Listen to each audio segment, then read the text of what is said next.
Hello guys and welcome to What the Click episode number 54. My name is Adam Lobo. And I'm Vernon. Great to be back as usual. Yes, it's great to be back because we had 1 week off because I was in Bangkok for the Huawei Watch Fit 5 Pro series. But not only that, as you saw, there was a kid smartwatch which was quite interesting. Mm-hmm. But there is that was a bit of a surprise, I think. It was a surprise for everybody. So some of us managed to go to the place and check out the other products as well. And although the focus was on the Fit 5 Pro, but a lot of people were more excited during the keynote when they announced the kids' So smartwatch. why do you think that was? Why do you think there was no leaks? Nobody talked about it. That's a good point. It's a kid's watch, but I think we adults still want it. So we will talk about that probably in a future episode. But for now, we're going to be talking about the POCO X8 Pro Max full in-depth review after a month of using this daily because of the fact that, it's the winner of our 2,000 ringgit phone below smartphone. And all of y'all ask for a review of this. So we're going to be talking about that. We'll be also talking about the recap of the Google's latest announcement of 2026. I/O is coming soon. Just over. Just finished. So we do have the recap as well. And then for who asked for this is the Vastnaut One Exoskeleton, which has been around for quite a while. So we're going to talk about that. But the second interesting thing that we're also going to be talking about is smart earrings, which is also very interesting because for a person like me who uses a lot of devices like a smart ring, we have the Whoop and also the smartwatch. So this will be a very interesting. So it'll be a complete ecosystem on your body. Yeah, just imagine. Imagine I had a ring also. I said, bro, if I go to have the ring and all of it, just give me a slap. Yeah. Okay, let's start off with the device reaction that we have, the POCO X8 Pro Max. Now, the reason why we are talking about this again, because as usual, when we review smartphones, it's very tricky because sometimes there's certain things which absolutely sucks, right? And you think that there's no way in hell it can be fixed. And then here comes a new software update and it's been fixed. And I'm talking about the camera performance of the POCO X8 Pro Max, which was one of the things that I complained about this particular phone, and one of the things that may be a deal breaker for some. So I've done a full in-depth review of this. It will be released tomorrow if you guys are watching this on Saturday on our main channel at adamlobo.tv or adamlobo.tv. And for those of you who are just joining us, this is our brand new channel for What the Click. Previously, it was on our main channel. Right now, we have a dedicated channel in order to appease the YouTube algorithm, which has been working on our favor, because although the subscriber count is not the highest, but we can see that the engagements is a bit more better. And also the amount of people watching throughout is the right audience per se. Yeah, so it's much more targeted, I feel, than it's reaching the right people who actually want to watch the podcast. So it's good for us. Yeah, so if you are actually watching this from our main channel, leave a comment down below. At least we know you're coming from there. Or if you're new, also let us know in the comment section below. Okay, let's talk about the POCO X8 Pro Max. To be completely honest, I was not as excited to review this particular phone before doing the below 2,000 ringgit smartphone because I haven't been a big fan of the X series. Okay. I've always loved the F series, but when it comes to the X series, I'm like, okay lah, I'll just do it for the sake of doing it. Were you surprised as the verdict at the end? Because yes, I was. It came out as a winner, right? Yes, in our best I was. Reason being because of the fact that from a performance and also the battery life, in the end of the day, like I said in the review, and a lot of people do put priorities on performance and battery life as the utmost importance, especially if it's not a flagship. Like flagship is where you want a good camera and stuff like that. So my main thing when I saw this phone, even before reviewing it, is that it gave me the POCO F3 vibes, right? Yeah, so remember the legendary POCO F3 with the same vertical camera bump. I like the fact that there's only two cameras. A lot of people complain about, only two cameras compared to other phones within this price range. But it's better to have two cameras which works properly rather than having a camera like, those days you have the macro camera and your color camera. your grandma camera. So right now it's nice that POCO has gone down to just keeping it minimalist and simple, just 2 cameras. So yeah, it comes in 3 colors for you all to choose from, which is black, white, and this particular, I think there's gray. I know there's 3 colors in total. I don't know why I didn't put it over here, but yeah, there's 3 colors. It has a matte back, so there's no issue when it comes to fingerprint. The frame is also at a matte finish. It feels good. But of course, one of the things which I mentioned in our previous podcast is the fact that it is a bit more heavier than the usual smartphones that you see within the price range. There is a reason. Now, although it is using the silicon carbon battery, which is thinner and not as heavy as a typical normal battery, but you are still talking about 8,500 milliamps of battery, which is still going to make the device significantly thick anyway. One thing which I didn't go through properly in our previous discussion of the phone is the LED or RGB lights around the camera. So if you were to play music, like for example, you say I play music now, okay, then there is, okay, I think I need to turn it on. So what happens is that if you play music, you get incoming calls, you get like lights. So it's almost like a glyph interface from nothing, but it comes at the back. So they call it, there's a specific name, which is not so fancy. It's called the backlight effects. So you can actually have the, yes, very, very creative indeed. So if you play, like for example, like music, so if I turn on, originally I only saw Spotify and it pissed me off because and I know we all are not a big fan of that. So when you play, I hope I don't get copyright strike.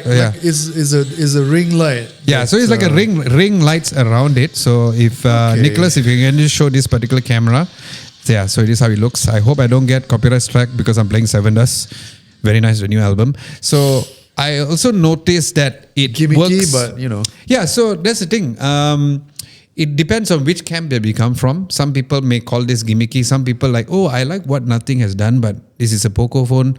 Performance-wise, is great. So it works for calls.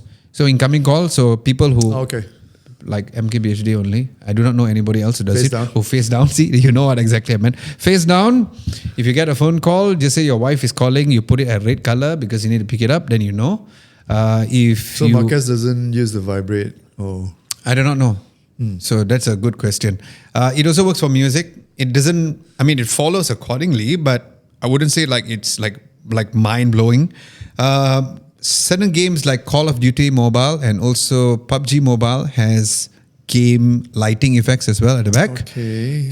But you're looking at the screen and you're engaged in the screen. Yeah, Why would you care about what glows at the back? It's showing off. Yeah, so it goes like that you're not working. Hey bro, I'm playing game. Macam tu lah. Another very rare thing about this particular phone is the fact that it has IP69 and IP68 rating. This is one of the key USPs for this device. Especially for the price right here. Yep. For display, it has a 6.83 AMOLED display, 120 Hz, 3500 nits of peak, and about 2000 nits of HBM brightness, the typical brightness. There is Dolby Vision, which is something it's usual for all Xiaomi phones and POCO phones, but it's not LTPO though, so which means that it won't go down all the way to 1 Hz for 30 Hz. So some would say that would be a problem when it comes to the battery, but battery is 8,500 ringgit, so what's the point? But here's my biggest annoyance of the phone. So the phone has always on display, right? So let me just take this out. I'm going to laugh at this, but okay. Yes, I know. So they have always on display. So obviously always on display is where you show the display, right? This always on display, if you wait for 10 seconds, it turns off by itself. So let's together wait for it. It's going to off and it's gone.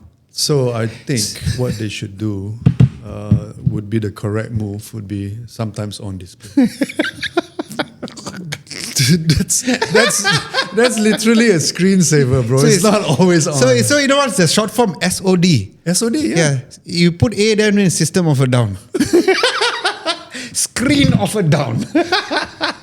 So yeah, what kind of always on display turns off in 10 seconds? But I guess also because the reason is because it's not LTPO. And if that will be on, it will affect battery life. Then they should not even have it. So like they have it for the sake of having it. But sometimes on lah, let's call it. Sometimes on display. Just change the name, bro. Performance-wise, Performance-wise, they're using the Dimensity 9500S, which is a 3nm chipset for 2,000 ringgit. That's massive. Yeah. So it's basically a 9400 plus lah. Okay. It is very buttery smooth. There were some people commenting in the comment section saying about the software was a bit buggy. I honestly did not find any issues. However, one concurrent thing that has been annoying me and Lihud, and of course now Nicholas as well, is the fact that it has tons of ads. And the ads just comes out from nowhere. Compared to a Xiaomi phone, the ads on here is really, really very frequently annoying. So if you're coming from a non-Xiaomi phone, you have to keep that in mind. But if you're coming from a Xiaomi phone, maybe you go like, okay, this reminds me of the olden Xiaomi days. But I don't remember it being so intrusive though, even on the Xiaomis. Remember that video which Arun, my name is Mr. Boss, did it, where he did clearly explain why there are ads on smartphones because of the fact that that's how they can reduce their overall pricing. So could that be one of the reasons why they managed to bring down the price at 2,000 ringgit per se? Because they had a deal with these ad fillers to say, I want to put extra ads all the way. But I mean, you can say no. Right? Ultimately, user experience still counts for something. I totally agree, Abang. So the cooling works. Earlier we tested out the gaming even before doing the review as well, and even after doing the review to make sure that after the latest updates, there's no any thermal throttling. There isn't. But what was a little made me scratch my head a little was the fact that there's no bypass charging for a slightly gaming centric phone. For a phone like the Vivo V70 FE, which is called the Fashion Edition, that one has bypass charging, even though it's not a gaming smartphone. Maybe it doesn't need it because it's such a big battery, right? Correct. You can probably game for pretty extended hours. Yeah, and you don't have to, you don't come to a point whereby you need to charge the phone while playing games because the battery life is so good. But what from a expenditure point of view, would it be a lot of money if you were to put that particular feature? Maybe not. But does it have also do with the USB port? The speed of it? Oh shit, I didn't even check and see what is that. Yeah, that's a very good point. It could be a 2.0 port and which is likely for mid-range. I won't be surprised if it is. Exactly, Abang. Yeah. So when it comes to software, again, similar like how the ads which comes to the phone annoys you. If you are not used to bloatware, HyperOS 3, while it is so much better than MIUI, but the bloat is there, you need to spend at least 10 minutes uninstalling really, a 10 lot of minutes? Things. That's a lot. I'm going to go through it all. I didn't go through it all. So that's the reason why we usually do this kind of videos, right? Because we want to give you further context. So I'm going to ask you whether you heard of apps like Bubble, don't know what the hell is this, Bubble what? Yeah, so there's this Bubble Shooter and Friends. I never asked for that. Yeah, it's a game. Then there is Block Blast, looks like Tetris. And then there is LinkedIn. I'm not even active of LinkedIn. I do not know why it's there. Do you have is it downloaded already into the phone? Yes. It's not a link to download. No. It's already here. That makes it worse. There's title fun. So the majority of the apps here, like WPS Office, why do I need that? I do not need that. That is something where Huawei loves to always talk about PC-like experience. Remember that? Internal joke. Liu only gets it at this point in time. You need to spend at least freaking 10 minutes just to uninstall this crap if you do not need or you just don't want to have an eyesore about that. Other than that, it's totally fine. Okay, now going into the more brighter side of things, on the software side of things, it has eSIM support, which is very rare for a phone within its price range. Yep. Great for travelers as well. Yep. Now, we did talk about how 1,999 ringgit is it a dual SIM phone or triple SIM? Dual. With the eSIM. Dual. With the eSIM, that means should be triple. Yeah. Okay. 3 in total. 1,999 is actually for the 512 gigabytes.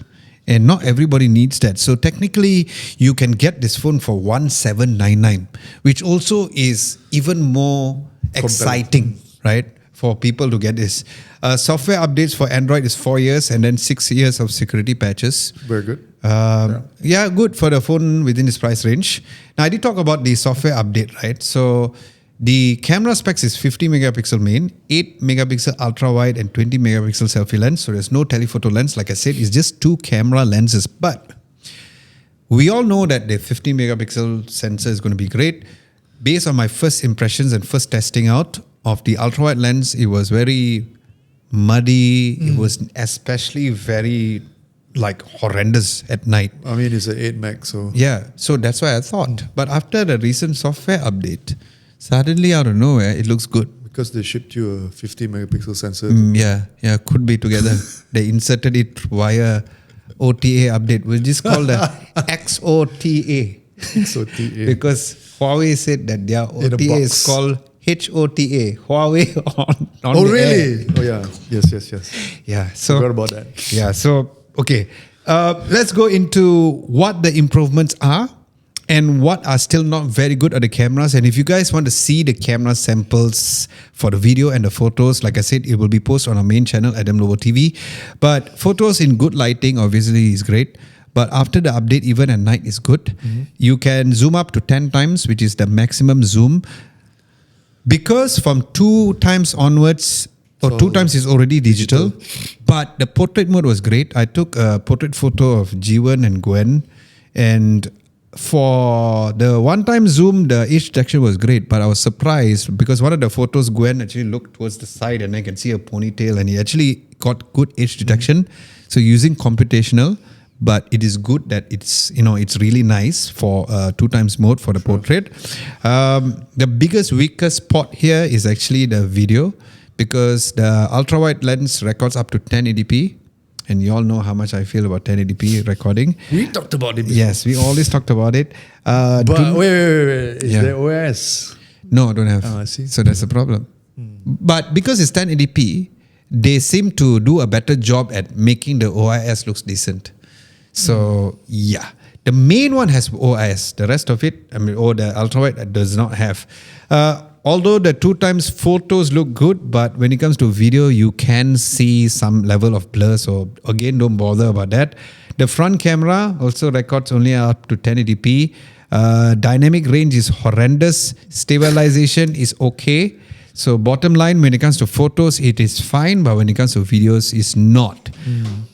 And to give that so-called leeway to POCO, number 1, of course, the price is fine. Yeah. Number 2, this phone is not really built for people who like to take good photos.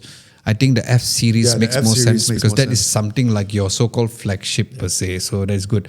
I did wanted to do, usually I don't have an audio department, but some reviewers said, I don't want to mention names, but 2 reviewers which I watched, they said that the audio quality was good.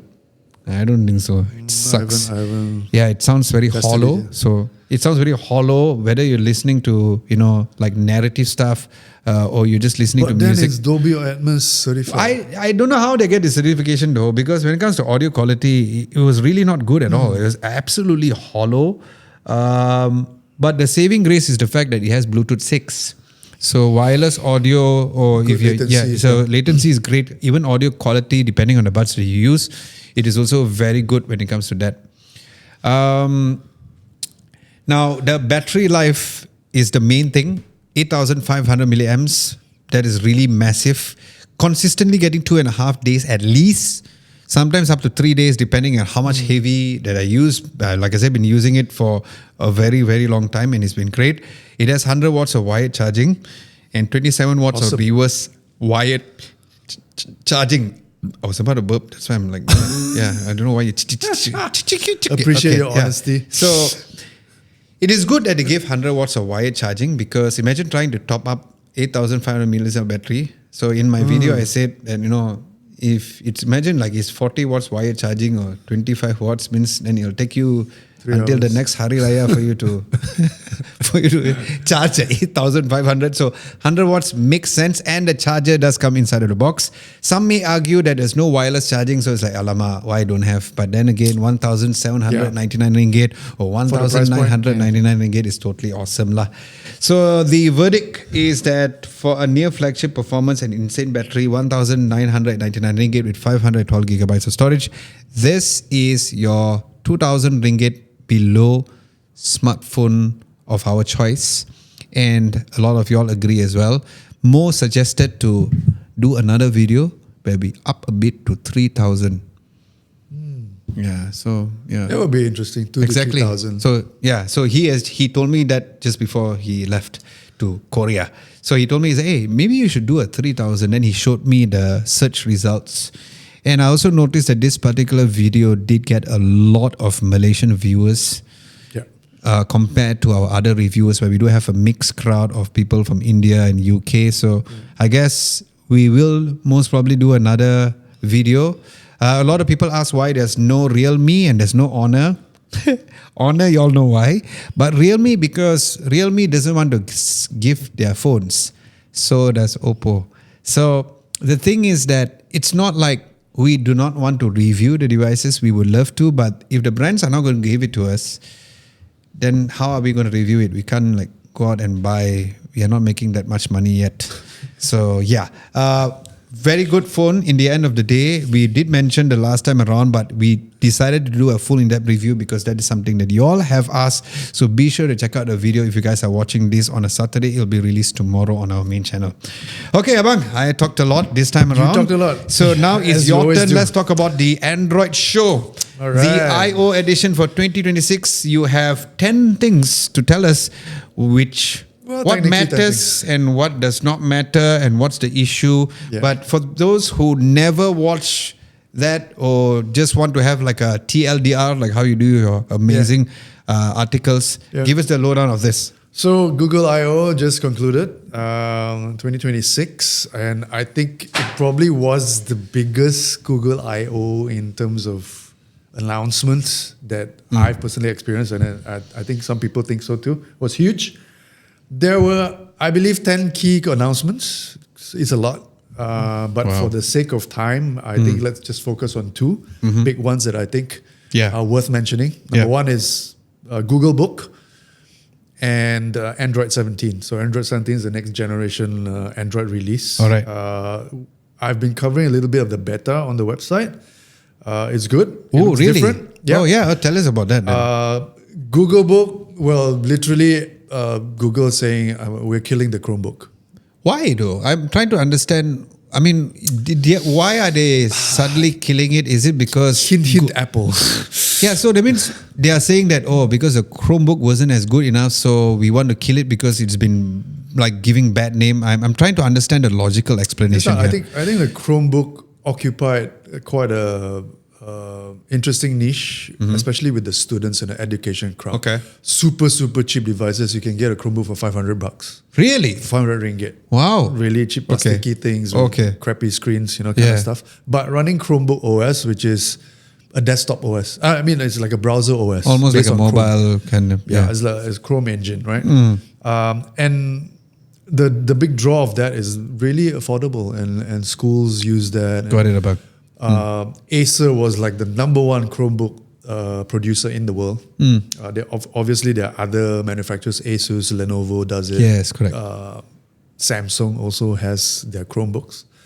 But I think MacBook Neo has really revolutionized the industry by making a premium device so cheap. And only Apple could do that. Okay. So right now you'll be kind of questioning why is Google killing the Chromebook? Because it's a cheap device. But the Google Book is not a cheap device. What is the price that we're looking at? We will talk about it. Okay.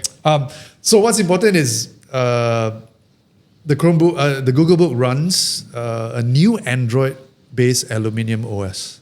It's Android-based, but it has elements of Chrome OS. So this Aluminium is a new name lah, It's right? a new name. Okay, got it. Yeah. Yeah. So it's a unified kernel with a new skin. it's quite interesting because it can run native Android apps on it. Okay.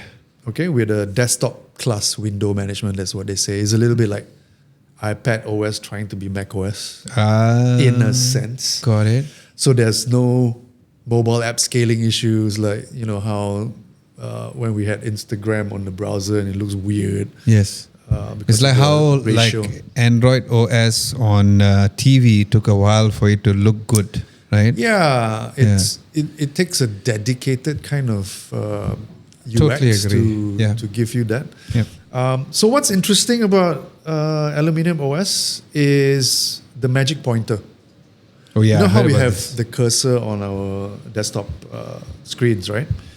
So this was developed with the DeepMind team, and it has this wiggle to activate function where if you highlight a certain element on the screen, it will give you context. It's and almost like circle to search, but it's more of a almost pointer. you can, let's say, select a photo in your living room and a photo from a couch, from a website, and then Gemini will pop up and say it'll help you blend to show you a 3D visualization. Got it. So is this feature already like coming out soon or Already in later Google this Book. year? No, already in Google Book. Okay, got it. Okay. So it's a feature that will only be available in the Google Book. Yeah.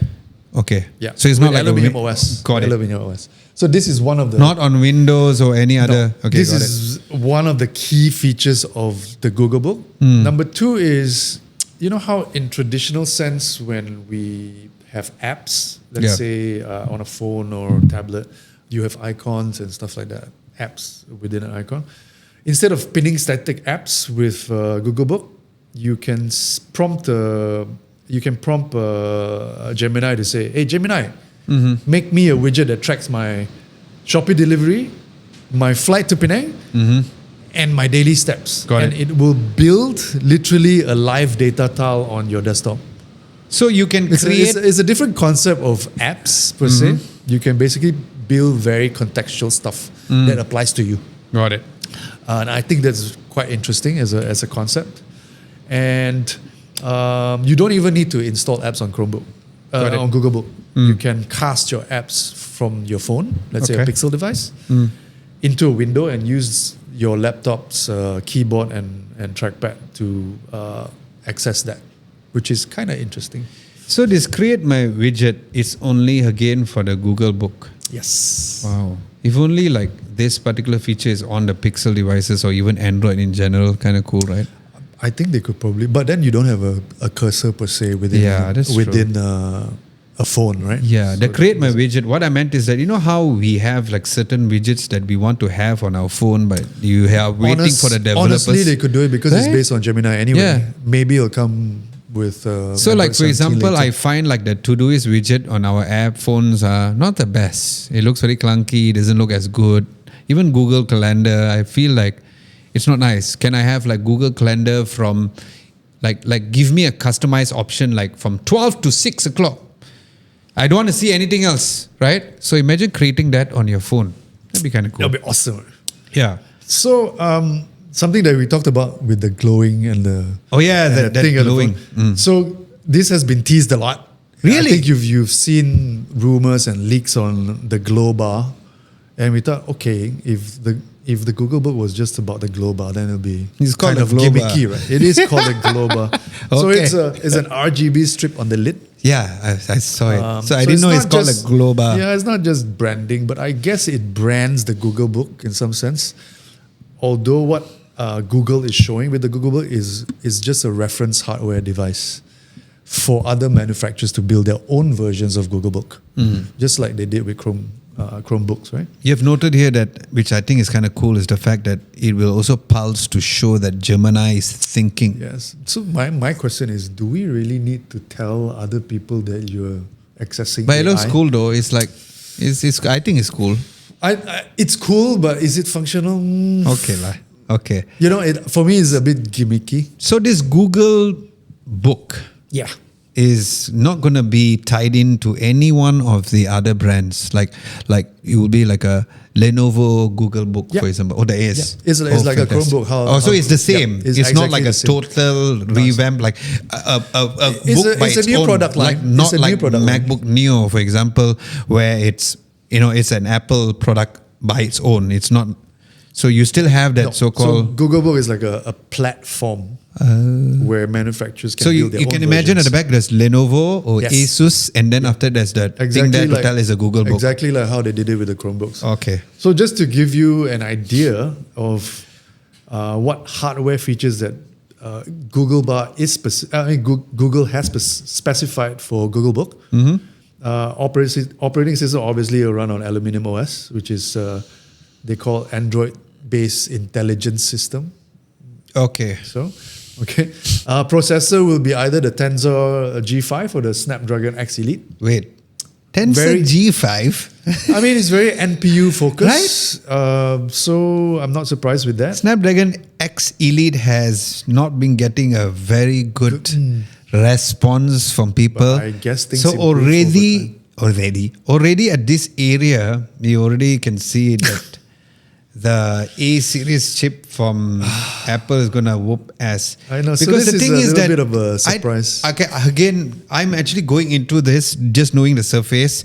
I like how I'm asking you the questions because I genuinely did not know just properly. like our users are asking us Yes, the exactly. questions. So Tensor G5, this is the same like G4, but it's G5 on a Pixel. But this is like minimum spec.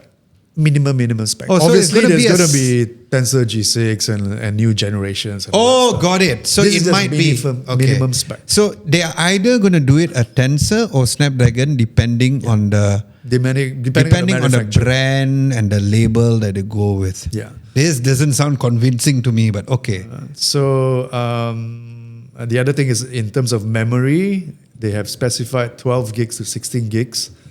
LPDDR5X, which is optimized for on-device AI. Which a lot of Makes smartphones these sense. days already have. Storage minimum 256 gigabytes to 1 terabyte. I wouldn't recommend anything lower.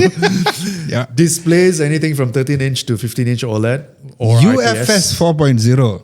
Yeah. These are all sounds like phone specs.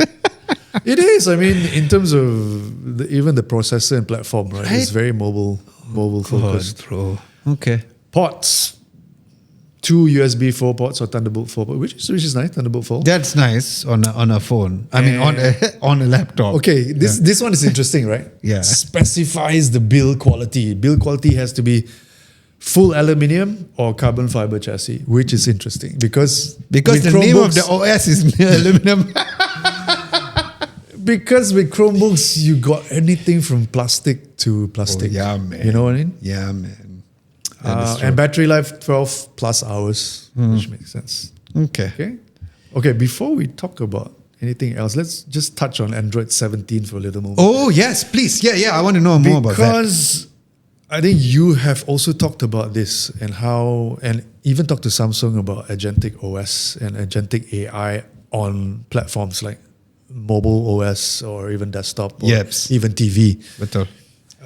And I think Android 17 is that big step where it's an evolution of the smartphone from being this passive device to very proactive partner.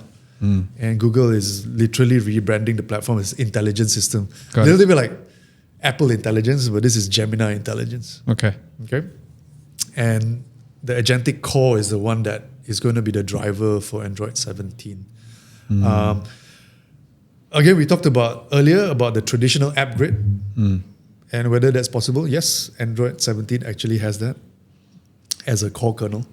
And you'll be able to automate very complex multi-step tasks, which I think is really, really useful. I feel iOS is also going to move there, iOS 27.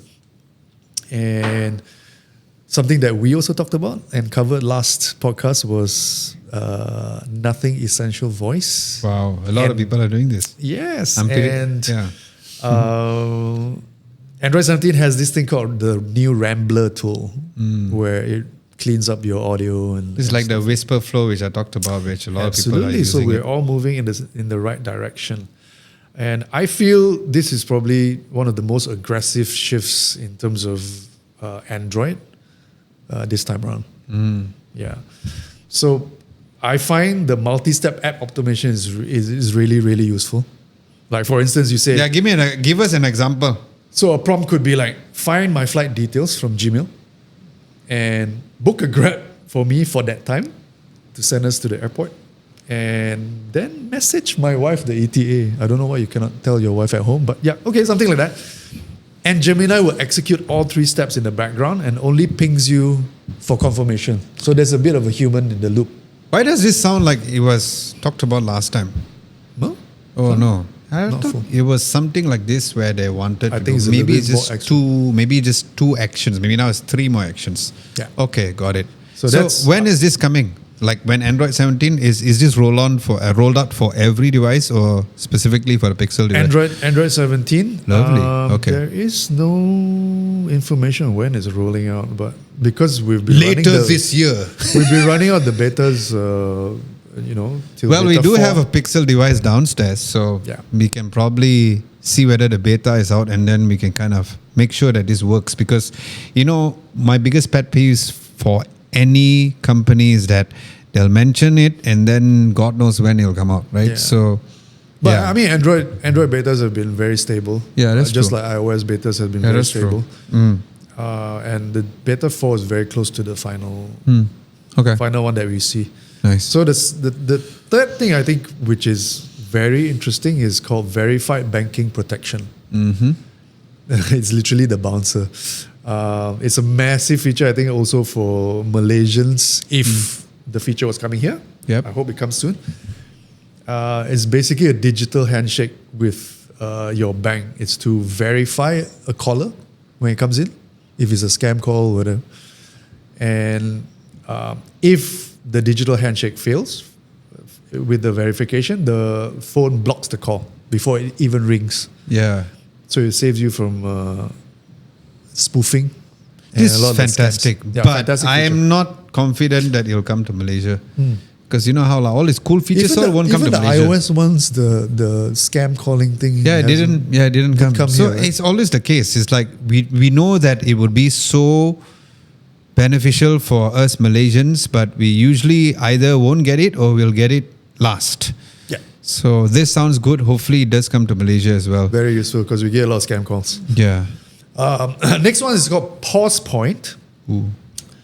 which is an aggressive digital well-being tool. I don't know why I call it aggressive, but it seems quite intrusive. What it does is it puts a 10-second mandatory delay on apps that you tag as distracting, whether it's TikTok, it's Instagram, whatever, of your social apps. And to disable it, you have to manually restart your phone. Okay. They make it very leceh for you, lah. Okay. And it's just to prevent you from this just one more minute kind of impulse click. Okay. Also, again, very useful. More of a digital well-being, more advanced, I guess, digital well-being. iOS has always had this digital well-being thing. Yeah. I think the next feature I will think that is very, very useful if you are kind of trying to share things with iOS devices or Apple devices. So finally, you have quick share with AirDrop. They're finally shaking hands officially. Okay. I know Samsung has done it and Pixel has done it earlier. Yes, so far. I think Vivo, so yesterday's launch for the Vivo X300 Ultra, which is officially launched in Malaysia, in case you all did not know, where they did actually do, like, they even showed how you can pair your AirPods through multi-device on a Vivo phone and also to your Mac and back. Remember, I didn't we've try always that yet. wondered how they did it and whether Yeah. it was legal, whether Yeah. it was a collaboration. Where's with the money Apple, going to, Where's the whether- money yeah. going to? They haven't quite revealed it, but at least now with AirDrop, we know that Google and Apple have finally, cooperated with a native protocol. Is that the reason why AirDrop has been not very consistent lately? I don't know. Because for me recently, I wouldn't say consistent, but my biggest thing that I notice these days is that even when I'm doing AirDrop between an iPhone and iPhone, there's this new code thing now. Yes. Last time you didn't have it. I'm not sure if it was a very recent update, but I encountered that just a day ago when I was trying to share something to another Apple It's like, device. well, there's a code. Like, Yeah. who asked for this? I didn't. Right? Let's put it in the section. Yeah. So to me, it suddenly came, and it started off when this whole Android coming into the AirDrop, because prior to that I never experienced this kind of Do you code. think it's like an extra validation Could be. or authentication method for AirDrop? But I mean, AirDrop itself is Yeah, authenticated. so we should per blame se. the Android fellas for the new code thing, because you have noted here that Android generates a temporarily cloud QR code. This is for unsupported devices. So let's say Got it. Okay. if it's unsupported at the moment, Okay. there's another way of sharing it rather Got than it, Abang. like Okay. P2P. You go Nice. through a mediator, which is cloud, through a QR code, which is nice. Which is nice. And I think last but not least is iPhone migration. You know how in iOS you have migrate to iOS. They make it so easy Yeah, I agree. to migrate from Android to iOS. Yep. So now It's the other way Google around. is realizing, okay, let's try and migrate iOS users to Android, and they've created this thing called One Tap, a new migration tool that just moves all your eSIM data, your safe passwords, even your home screen layout. It will kind of try Nice. and mimic it on Android as well, which is nice. Yes, correct. Make it seamless, right? One more thing I want to talk about is really UI UX, because although a lot of the features are not on the surface, and you see it in the background, Android 17 there's a big shift in terms of the look and feel. It's going a bit of liquid glass, so it's God. left flat design. Material is now more expressive, and it has this liquid glass aesthetic. Okay. It's system wide. There's a bit of Gaussian blurred layers, like the liquid glass effect. Notification shade, volume controls, Just when you power thought that menu. Google will come up with their own stuff. Okay. I don't know. I appreciate the flat design, but maybe it's aging in a sense. Yeah, I see you have noted here that there is the 3D emojis, which does look so much better. I like that approach. At least it separates between an iOS and also an Android device. Yeah. But I do not know why would they go with a liquid glass aesthetics, knowing the fact that iOS has already done it, right? Maybe it's because Apple is really on the right track in terms of where the UI should go. Yeah. We've talked about We talked this about it many, so much. many, Yes, I agree. many sessions ago. Yeah. Where we said that, and we agreed upon it, that liquid glass was a preparation for users to get used to interacting in different kind of surfaces, Yeah. rather than just the ones that we recognize right now, like our smartphones or mobile phones and Yep. tablets and laptops, right? And TVs. It could be any other glass screen. Yeah. And flat design just doesn't work on this kind of screens. My And, main I point, think yeah. because Google also has Google Glasses, VR, and all that stuff, it makes sense for them to kind of move to that as well. My main point about this whole liquid glass aesthetics, from the moment they introduced it, I loved it. You at first was not a big fan of it, and then it slowly grew into you. My point is that I want to call out the people who was just shitting on this. Everybody, like you can see a lot of people, not everybody, a lot of people is like, oh my God, it's so distracting, I cannot see.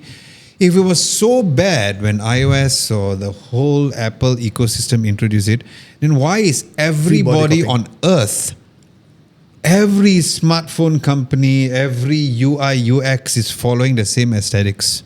So if it was so bad, then why is people Number following it? one, people hate change. Yeah, there you go. Number two, people don't want to change. Yeah. That's what happened to Or BlackBerry. afraid to That's change. happened to BlackBerry when the iPhone came out, right? It's like, why would you want to touch your screen to type when you can have physical? And Exactly. what happened to BlackBerry Exactly after the thing. Yeah, people are resistant to that? change. Yeah, exactly. That's a very good point, Abang. So I think let's cover things on what's not so good. Yes, please. I think let's talk about the Google Book first. Okay. Before anything, in case you have any audio issue right now, because it's raining very heavily, so just to give you context, but we can still go on because we have condenser mic, but you might hear the thunder here and there. But yeah, we are going to. The rumblings, not my tummy because we already had lunch. Yes, we had very good lunch. Okay, go Abang. I feel the first thing is about the Android problem. Yeah. Number one, let's talk about ColorOS first. ColorOS was a browser-first OS. So there are limitations. You can't install apps per se. Yeah. And for Google Book, it's a little bit better. It's Android-based, but it's still a very mobile-first kernel. So it's not a desktop OS like macOS I or agree. Windows. Yes. And therefore, you cannot run full desktop apps like, let's say, That's a super good point. Premiere Pro or DaVinci Resolve Yeah. or Adobe Photoshop, So it's like you're going back to locally. a phone. Yeah, I agree. So it's like you're going back to a phone, but it's on a laptop form factor. So what's the point? Yeah, again, it reminds me of the issue that iPad OS has. It mimics the desktop OS, but it's not a desktop OS. So you get problems with file management. You won't be able to run full apps on it. You still don't have full version of Photoshop. Yeah, and- same reason and why I'm not FCP. using Final Cut Pro on the iPad, Exactly. even though there's a version of it. I don't know how a Z uses it, but I cannot use the And- iPad version. And I think the number two problem, and I feel it's probably the biggest problem, is the pricing issue of the Google Book and the positioning. Number one, because mobile first, it's not a desktop OS. Number two, MacBook Neo. MacBook Neo is just too good. At less than 2,005 ringgit, it's super capable, a powerful machine, premium build, and something that I think the industry just cannot match. And it's just something unique that Apple can do because they control all the verticals and the supply chain. That's how I feel about it. Yes. Google Correct. Book is going to have a little bit of a problem Because they got other people being involved as well. yeah, if it's going to cost, rumored going to cost 3,500 to 6,000 ringgit for a premium AI powered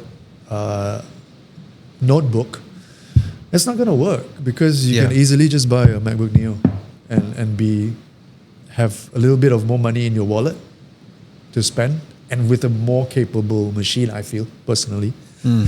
And obviously, you don't want to look at a Chromebook because it's just slow and cheap. And knowing the fact they're going to kill it, so... they're going to kill it anyway. Yeah, correct. So the question is, who is this really for? It's definitely not for the pros. Professionals will not buy a Google Book. Yeah, the price seems like it's a pro though. Students will find it too expensive Yep. and a bit limiting Yep. in terms of things that you can do with it. So I don't know. What do you think? I think this is a waste of time.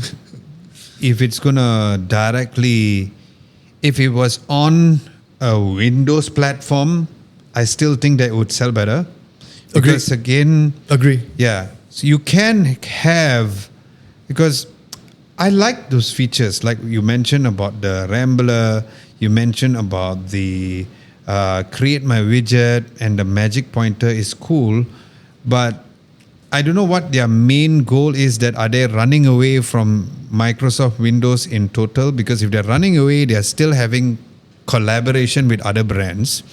And like what you pointed out here, if it's still using on a non-desktop OS, so if you're not going to run full-fledged DaVinci Resolve or full-fledged Adobe Premiere, which does have a mobile version and all, and I'm not convinced by the Tensor chipset. I'm not convinced with the Snapdragon X chipset. I'm not convinced with the DDR5X RAM, which is available on a phone, and a UFS storage on a laptop form factor. Again, I mentioned many times. It just sounds bad, right? Yeah, it's it sounds like you're forcing a phone. Let me take an Android phone. It's like you're forcing a phone to become a laptop form factor just for the sake of having a laptop form factor, and then you're pricing it at 3,500 ringgit to 6,000 ringgit. You might as well just get a Z Fold and make it right. That's also true. Yeah. So, but one of the interesting points is how the MacBook Neo is, right? Yeah. It's a Mac. literally a phone. yeah, The hardware is literally a phone. the chipset. Yes. Yeah. Literally a phone. Yeah. Although you would argue that the A chip is really an M chip. It is. Just some It is. cores are Yeah, closed. it is. But it's because it can run macOS, which is a full-fledged desktop. And it is a operating system. unified chipset. Absolutely. With unified memory. So Again, Apple is winning here. yeah. No matter how you try and sell the Google Book. I know Because- the Glow Bar is cool, but Yeah. I'm not going to pay 3,500 the Glow Bar and run Android apps on it. Because from the get-go, when I heard about this, I honestly was excited from a tech perspective because I thought, okay, this is going to be the direct answer to the MacBook Neo, but obviously it's not. Maybe it's not meant to fight with the MacBook Neo. Then it's not. meant to fight on themselves because they'll kill the It's Chromebook. meant to fight themselves, kill the Chromebook, Shoot myself in the feet. and try and build something more premium because I think MacBook Neo set the standard for what a premium cheap laptop can be. Okay. I feel that's the way. But again, the question is, I feel what's not clear is who this device is for. I agree. It's definitely not clear. And on the MacBook Neo, on the MacBook Air, on the MacBook Pro, Very and clear. the Ultra, all of that has a specific, or even the Mini right now becoming an AI device, Yeah. right? That has specific means for people per se. But, we always ask this question, who asked for this? I do not know who asked for this. I don't think that the Google Book will be coming to Malaysia anytime soon compared to the international markets.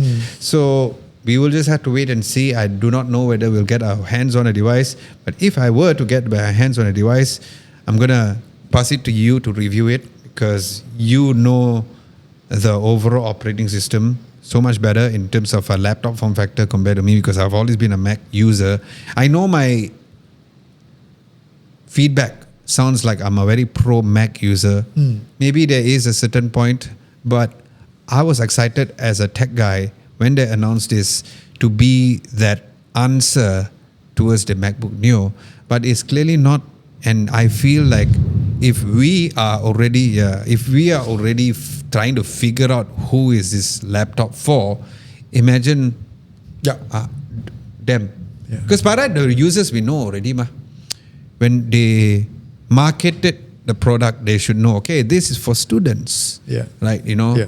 But this is not for students because the students cannot afford a 3,000 ringgit laptop. Yeah. They Up might to as well get a Huawei Of course, this is laptop. rumor. We don't know yet. Yeah, exactly. I mean, you might as well get a Huawei laptop or even an Honor laptop. True. You know those smartphone Yeah. brands kind of laptop, which is damn good. Yeah. Like I Like the remember, Huawei laptops are really yeah, good. the Huawei, even the Honor Honor laptops ones are are actually very good as well. Similar, yeah. Yeah. So, and I think Xiaomi or Redmi has also laptops Redmi as well. Book Redmi is they also very good. So why should they go out and buy this for the sake of having that so-called AI, which most people don't even need? Maybe they don't want Windows. Maybe that will be the choice. Yeah, but if you had to choose between Windows and having a mobile Glorified yeah, DeX. yeah, yeah, Literally. exactly. Okay, we spent a lot of time over Yeah, here. we did. But I mean, Yeah, but it makes sense. It makes sense. Really, Yeah, you get the argument, I'm right? personally writing a lot more articles on Yeah. Google I/O because I haven't really caught up with it. There's just so many announcements, but we're just covering Google Book and Android 17 for now. Yes. Let's move on to the next thing because the it's next also thing quite is- exciting. Yes, let's go through the next one. Okay, so both of us, if you didn't know, we love to track everything from our sleep to how many steps that we do, how much calories that we burn every day when we play pickleball and that kind of stuff, and give us insights on whether we're stressed or not, Correct. and how much recovery we're doing on a daily basis. So we have different devices to do that. Number one, you have the smartwatch. There you go. Adam has a smart ring as well. He's got a smart band, a smart chest strap, a smart, I don't know what else he has on him. Smart underwear. But literally, here's another thing. This thing called Lumia 2 is the world's first smart earrings that can track real-time blood flow to your head, which I think is unique. Wow. It's different from the other devices that you have in the market, right? It's founded by ex-Bose engineers, and they're really designed to tell you exactly why you're feeling brain fog, you know, or that 3 p.m. post-lunch slump. After banana leaf rice. Banana leaf rice, sourdough, kaya butter, Oh, yes. bread, you know, that kind of stuff. But it uses clinical grade sensors in a device that weighs less than 1 gram. I have a question before you go forward. Why is it called Lumia 2? It's like there's a second iteration. Of Nokia. I didn't see that coming. Is this a second generation smart earrings or is this the first ever smart earring? That's a good question. Because it's the world's first smart earrings, but it's called Lumia 2. I have no idea why it's called Lumia 2. See, these fellas all don't know how to come up with proper brand names. Anyway, give us the core innovation of this, Abang. So the main differentiator is not the design per se, that is pair of earrings, but because our ears provide a direct line to the arterial pathways of the brain. Yep. And the Lumia 2 tracks cerebral blood flow, which is very unique. And this is why it matters. It connects to your daily habits and connects it to your mental state. Like you're talking about stress and stuff like that. Yeah. Right? This is exactly what you need. The device will show exactly how hydration, your posture, your carb-heavy banana leaf lunch affects your focus and energies in real time. It was originally developed with researchers from Johns Hopkins, the famous hospital, Duke and Harvard, to assist patients with chronic conditions like POTS, which is postural orthostatic tachycardia syndrome, something to do with the heart, caused by long COVID. And it's a common, often complicated disease. And the technology is now marketed to be a marketed to the high performance consumer crowd. People like us, we like to, track our health and stuff. So what's good about it is obviously because it tracks cerebral blood flow, nobody else does it. It will focus on energy and your focus that is as simple as simple heart rate. Number 2, it has switchback technology where this Lumia core thing, the device, can actually attach to an existing pushback earring. So even your normal earrings, so you can actually attach it to it. Oh, so you put it in between lah. Yeah. Okay. So you don't have to sacrifice your style. The current marketing pictures looks like the Huawei the clips. Huawei has a similar earbuds. The buds, yeah. So that's not the only form factor, right? So it has 5 different styles. Okay. Even a stud. It's got a cuff. It's got a hook. Yeah. It's 5 times smaller than an AirPod. So it's really tiny. Got it. Very cool. It's the limitation though is that it's only worn on the left ear. Oh, which is interesting. Wow. Okay. I guess for men who like to wear one earring, it will be on the left side, which makes sense. Yeah. Okay. Yeah. Not everybody wears 2. Number 2, the bad thing about it is that it requires a subscription model. There you go. That's the only reason why you're not using the Whoop at this point. Yeah, and you need something called the Edge Access membership, which would be a recurring cost of about 1,000 ringgit Which is Whoop per subscription. device. Okay. And also because it's so small, it's only 1 gram, less than 1 gram. You're looking at frequent charging. It will require frequent charging. But I think what's good about it is that the battery is easily replaceable. Oh, really? So you can use the LR batteries, the small filler. Wow. Okay. So that's quite cool. So let's talk about availability. Is this already available? I see that you noted that it's on Kickstarter. I think it's July. It's on Kickstarter. It's already funded. Phase 1, it would be shipping in September 2026 in the US and also Canada.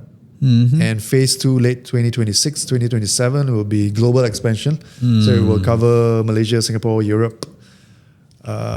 They have not mentioned any physical retail partners, but I feel that people like Harvey Norman Machines might have it later. Okay. I can probably try to approach them because I'm really excited with this particular device. Yeah, it's really, really cool. It's something I would definitely want to buy. Definitely, even if they don't reply to us, I think I'll buy it because I like the idea of how it's not your typical heart rate monitor. Yeah. It's a cerebral blood flow monitor. And, for times whereby you have like brain fog or you have stress, because stress is not only on physical activities, it's a combination of your heart rate, combination of your brain. When you are having a migraine, you also get stress, you get what I mean? Yeah. So, I would definitely like to try it. And you put a note here whether 1,100 ringgit is too expensive for a health tracker. Well, my Whoop band is about 1,000 ringgit. So, if you want to compare from orange to orange, I think it's the same. If it's gonna give me HRV, that's definitely gonna be an added point. But I think all fitness trackers already has HRV. Things like blood oxygen monitoring and all these other things. This is very important. It's quite typical. And if the battery life is, we still do not know, if the battery life is good, then it may potentially replace one thing that I have here. I think among all of these three, the Whoop, your ring. Yeah, you know me too well. Yeah, because the Ring's battery life has, don't know why, been degrading so much more. But it lasts at least 1 day, right? At least 1 day. But last time I felt like at least 2 days plus. Now it's like 1.5 days and then it's asking me to charge again. It's a bit more intrusive because of the fact that I do weight training. So it's like, it's scratching. And to be honest, one of the reasons why I'm wearing it on the left is because instead of typically having a wedding ring, I have a smart ring. So it's a bit cooler. But if there's one device which I would immediately change, it wouldn't even be the so-called bulky Apple Watch because the heart rate monitoring for this is good. And Apple has this thing called Vitals Check where it will check your vitals to let you know. So in a quick glance, you can actually know how everything is done. So if I had to get this, I will get this and it will potentially maybe just replace the ring. Cool. I mean, if you're interested to buy it, there are actually 3 bundles. Okay. How to buy it. The starter kit gives you 1 smart core, which is the device. 2 titanium studs. Kickstarter link, nice. Okay. 2 titanium studs with 2 batteries, so you can easily just swap if you need. That starts at $249 US. And there's something called the cuff bundle, which gives you the smart core, 1 titanium cuff, no piercing, batteries as well. That costs $279. And the elite set would give you 1 smart core, gold or silver Huggy hoops, and 4 batteries. Which costs about $350, which is nice. Yeah. Okay. Are you gonna order it on Kickstarter? Yeah, I think you can order it through LumiaHealth.com. Are you gonna order it? Am I gonna order? Yeah, I think I might. Then I will. Because I've always wanted either a smart ring or smart band or something, right? Okay. Cool. So that is that. Let's go into the next one, which is the who asked for this. We already have 63 minutes. Wow, we really rambled today. I'm so sorry. Yeah, don't be sorry. Maybe it's That's part of the podcast. It's because of Google. This one is quite interesting. Tell us about this one. So there's something called Vastnaut. It feels like it's something out from sci-fi, but of course it's not that something we haven't seen before. Yeah, we have seen a lot of something like this. So give us the lowdown of this. So this is called the Vastnaut One. It's an AI-powered exoskeleton 4x4. And just when you thought, hiking can be super strenuous, which it is, and there isn't any other form of help that you can get while on your hiking trips, well, I think the exoskeleton will be something that is super, super useful, something you strap on. It's a wearable frame for your legs that uses AI to predict your movement, and it will boost your walking power by up to 400%. 400%? 400%. Wow. I know it looks like something out of Death Stranding or Iron Man, but I think it's a really useful thing for urban This explorers. particular exoskeleton has been around for a really long time. Different versions of it, yeah. What makes this one special than all the others out there, Bang? I guess it's more intelligent because it's AI powered. Okay. The rest don't have AI powered as in its marketing form at least. So which means that like you noted here is the AI terrain mapping, so it will automatically sense that if you're on a mud stand or stairs and Very adjust the very top. intelligent. So it's not just reacting to your micro movements as a lot of them are. It also senses the terrain. And it knows where you're going through, where you need a little bit more power, right? Got it. Okay. I love it. With that power, you can carry bigger weights. Maybe you want to carry a bigger bag on you and stuff like that. It can carry up to 80 kilograms of perceived weight. But something like this is more for hiking, not for sports, right? Imagine playing pickleball with this. Who you? I remember watching a YouTube video with this guy wearing an exoskeleton, not this one, and playing sports, which was quite interesting. You can actually run faster. Basketball, you can jump higher. I think so. But good luck landing. Good luck landing, like freaking Mario. And I said, holy mother of God, I need to come down. But I mean, imagine this for also people who are maybe mobility challenged. This would be great. Okay, what's not so good? The price tag. How much? Early bird prices, $3,000 to $5,000, which is roughly 13,000 to 20,000 ringgit. Maybe we should just buy a car. I mean, that's a lot of money just to climb Bukit Kera, right? Bukit Kera. Bro, let's go hiking where Bukit Kera. Let me bring my 22,000 ringgit product. But honestly, I think it's great for maybe rescue applications where you need to carry weight and go track long distances. I think it's really useful. But yeah, I think it also looks cool in terms of the social aspects of it, wearing the exoskeleton and going hiking. Good conversational starter. Yeah, good conversational starter. Okay. What else is not so good? The big question is who asked for this? People who love to hike, people who have major injury, who has anxiety when it comes to climbing up and down, because remember, hiking, it's not the climbing up which is hard, it's the climbing down is hard. Coming from a knee surgery, the biggest challenge was always been coming down staircase, never up. Up is okay because you can use your glutes and all. Yeah, correct. Coming down was the hardest. Down is tough. So I don't think that it's only catered for the people who just loves mountain climbing. Maybe people in the mining industry could benefit from this, like from China, for example, because although they're using a lot of 5.5G and all to get robots up there, there's certain things that humans still need to do. So maybe those kind of industry, it makes sense.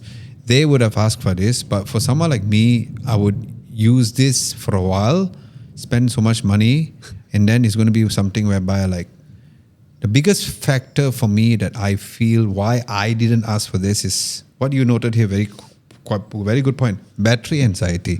Yeah. Imagine halfway you're already climbing up the mountain and then suddenly you forgot to charge and then you come down, you habis.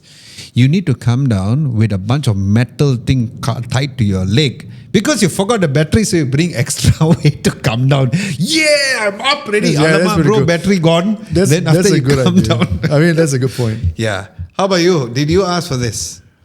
I think if I was serious in terms of hiking really long distances, or if you work really long hours, for instance, if you're a photographer or videographer, you were shooting the entire day at Sepang International Circuit and you got to walk thousands of kilometers. I used to do that, event management. Holy God. Yeah. How that would help you, I think it would be very useful. Yep. If you do cross-country running, skiing or whatever, I think that would be a good, good, how do you say it? Piece of equipment to help you to achieve what you need to achieve. But yeah, otherwise it's a pretty expensive piece of kit for now. for now. Yeah. Obviously, with technology, it's going to get cheaper later. And I'm sure there might be a cheaper version of this From China, which does not have from the Temu. AI thing from Temu, where may not have the AI terrain mapping per se, Yeah. which may reduce the price significantly.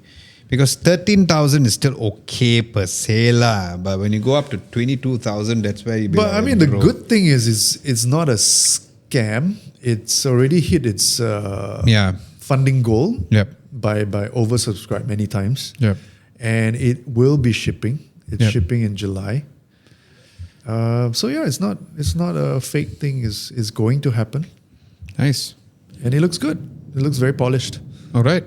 Yeah. Let's look into the community poll, the final section of our podcast, where, as usual, every Tuesday, Vernon will be asking a question on our main channel.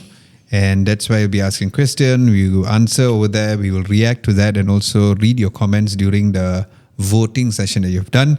And the question that Vernon has posed to all of y'all is that with OnePlus, the smartphone brand, apparently is merging with Realme, we will see the migration of OxygenOS to ColorOS. How do you feel about this, and which OS do you prefer? Vote for your choice or drop your comments below. The highest vote is... But before you go further, because we kind of skipped 1 week of the podcast. Oh, yes. We had two bunch of questions. So we Correct. also had another one that was a bit later. But we're picking this one because this was the one first. Got it. Yeah. So yeah, and we didn't specifically cover the merger as well because we were not around. So in case you all did not know that one of the biggest news from a smartphone perspective is that Realme and OnePlus going to merge.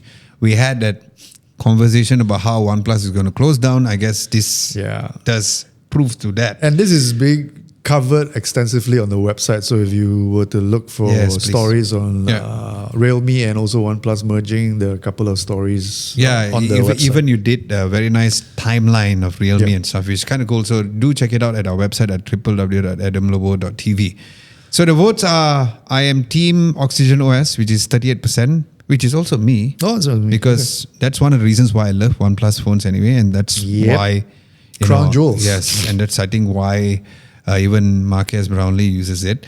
The second highest vote, believe it or not, is ColorOS Is is the the future. future. Oh No, it's God.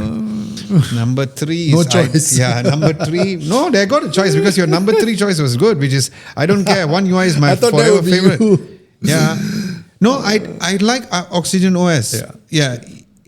I wouldn't say that because yes, I prefer One UI. You're right, but if I we are prefer looking at Cyanogen. yeah, I prefer Symbian. No, I'm kidding.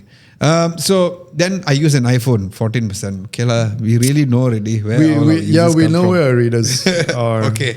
14%. So first and foremost, do you agree with this particular poll? Yeah, because I feel OxygenOS is the crown jewels Okay. of OnePlus. Yeah. And I mean, recently they really moved into like a universal ColorOS thing, which just degrades the entire experience of owning a OnePlus. Why don't you just go out and buy an Oppo? Yeah, that's true. So for me, I wouldn't say I fully agree on this, but I think if it's in relation to OxygenOS versus ColorOS, then yes, OxygenOS is better. I'm surprised that people saying that ColorOS is the future because I'm not a fan of ColorOS. And I would say maybe I would agree if they said, I don't care, One UI is my forever favorite. But this again comes down to the exact device. We are not talking about Realme and OnePlus. And other than that, I think the rest of it is fine. Let's look at the comments. This is Jay says OnePlus has settled. Very good point. I like that. Yes. CQ40. So glad I bought the OnePlus 13 before all of this BS started. So does this mean that OnePlus 13 is still using OxygenOS? I think it is, but then you'll still need to do OTA updates, Right? Then it goes to ColorOS. Yeah. Holy crap, that sucks. So That he's sucks. not going to forever Maybe update he his won't phone. update. Okay, Rashid Zul Kabir says ColorOS is goated. goated, so it doesn't matter. What's Oh, really? goated? Why is it goated? What is goated? Gola, greatest of all time. Oh, sorry. Why? Okay. It's a personal choice. Anyway. Vernon Chan says Team OxygenOS more like Cyanogen because that's how you roll. Okay, that's fine. Kopi C Kosong Peng. No feel. Currently Team Origin OS. Wow. I agree though. Oyan Vivo. Vivo is using Origin OS. OS. So that's why he's saying it. And I agree. I love Origin OS a million times more than. You do? Yes. Because I use the Vivo X300 Pro. From the Vivo X300 Pro onwards. To each his own. Yeah. So they introduced Origin OS. A lot of people say that they try to copy iPhone, but actually it's not. The way the marketing things make it seem like it's a copy, but it's still Android. Like you can like customize it to really look like an iPhone. But to me, if it's not One UI and not Nothing OS, my so-called third choice would be Origin OS, which is really good, especially the Origin Island. Eddie Midnight says, off topic, but are mobile phones spiking outside of Latin America? The budget brand ENV. I've been tracking prices that have been increasing by 5% every week. Wow. Every week. Since the war started. It's even worse when major brands. I know that Malaysia has just recently upped almost every smartphone 100 ringgit. Really? That's what I saw. So but that was only at the beginning of the whole entire war per se. We hate to talk about that, but that's the case. I'll give you a very clear example. The initial embargo pricing for the Nothing Phone 4A and the 4A Pro was 100 ringgit cheaper than the initial embargo price. And then recently, even the wearables, I think even the Huawei Watch Fit 5 Pro, the original price was 100 ringgit cheaper. I wouldn't say every single week. That sucks. I'm so sorry to hear about that, Eddie. But yeah, that is from our perspective per se. Yeah. I mean, I'm not surprised at price hiking. Yeah, but every week not only because of the war, but also because memory prices are spiking. Correct. Yeah. Unfortunately, there doesn't seem to be an end to that, at least for this year. So, and it may be different in Latin America, obviously. All right. So, yeah, thank you for your votes. A total of 187 votes, which is quite high. But of course, the comments are coming based on people who like the OS and not like the OS. The community poll will not be on this particular channel because we're still building it. So it's on the main channel at Adam Lobo TV. So make sure to stay tuned over there. And if you're watching this channel for the first time and wondering what main channel we're talking about, we do have our main channel where we have our tech reviews, and this particular questionnaire we'll be asking every Tuesday, where Vernon will be asking. With that, we'd like to say thank you so much to conclude the whole entire podcast for episode number 54 that we have over here. In terms of their videos, 55, 54 or 55? 5. Oh, here's put the 54. I'm so sorry. Okay. So the main thing that you all need to know is that tomorrow we'll be releasing the review of the Huawei Watch Fit 5 Pro, which is a short form video. Supposed to be short form, but it's 2 minutes plus. Nicholas' first ever video that he's editing for us, and he had to go through that stuff. So that is actually reviewed already. That will be posted on this coming Monday, which is the 18th. And also tomorrow, if you're watching this on a Saturday, we'll be having a review of the POCO X8 Pro Max after 1 month, which is not here because we get to Leo to shoot. So with that, thank you so much for watching this particular episode number 54 of What the Click. My name is Adam Lobo. And Vernon, see you next one. Bye-bye.